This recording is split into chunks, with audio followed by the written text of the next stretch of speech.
ഞാനൊരു കാര്യം പറയട്ടെ.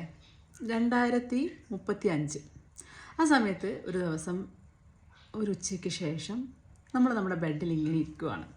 എന്നിട്ട് നമ്മളിങ്ങനെ ദൈവത്തോട് പ്രാർത്ഥിക്കുകയാണ്, ദൈവമേ എന്നെ ഒന്ന് എൻ്റെ പണ്ടുള്ള ആ ഒരു ചെറുപ്പത്തിലേക്ക് കൊണ്ടുപോകാൻ വേണ്ടി സാധിക്കുമോ എന്ന്. എന്തിനു വേണ്ടിയിട്ടാണ്? ഈ ഒരു ബാക്ക് പെയിൻ ഇല്ലാതാക്കാൻ വേണ്ടിയിട്ട്, ഈ മുഖത്തുള്ള ഈ വ്രിങ്കിൾസ് ഒന്നും ഇല്ലാതിരിക്കാൻ വേണ്ടിയിട്ട്, അല്ലെങ്കിൽ കുറച്ചും കൂടെ എനർജി കിട്ടിയിരുന്നെങ്കിൽ എന്തൊക്കെ എനിക്ക് ചെയ്യാൻ വേണ്ടി പറ്റുമായിരുന്നു, അതൊക്കെ ചിന്തിക്കാൻ വേണ്ടിയിട്ട്.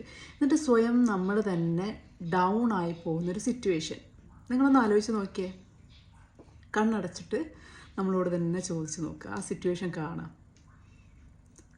എന്നിട്ട് നിങ്ങൾ ഇന്ന് 2025 28 ജാനുവരിയിൽ ഉള്ള ദിവസത്തെക്കുറിച്ച് ഒന്ന് ആലോചിച്ച് നോക്കിയേ.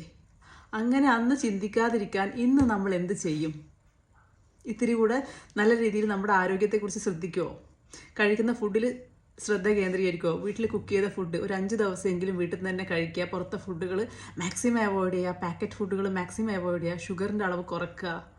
Work for your self. At least ഒരു 20 മിനിറ്റ് എങ്കിലും രാവിലെ എഴുന്നേറ്റ് നടക്കാൻ പോവുക. ബ്രീത്തിങ് എക്സസൈസ് ചെയ്യുക. ഇതൊക്കെ ചെയ്യാൻ നിങ്ങളെ കൊണ്ട് പറ്റില്ല ഇനി. കാരണം വേറൊരാൾക്കും നിങ്ങളുടെ ആരോഗ്യത്തിൽ നിങ്ങളെപ്പോലെ ശ്രദ്ധിക്കാൻ വേണ്ടി പറ്റില്ല. You should take the responsibility now.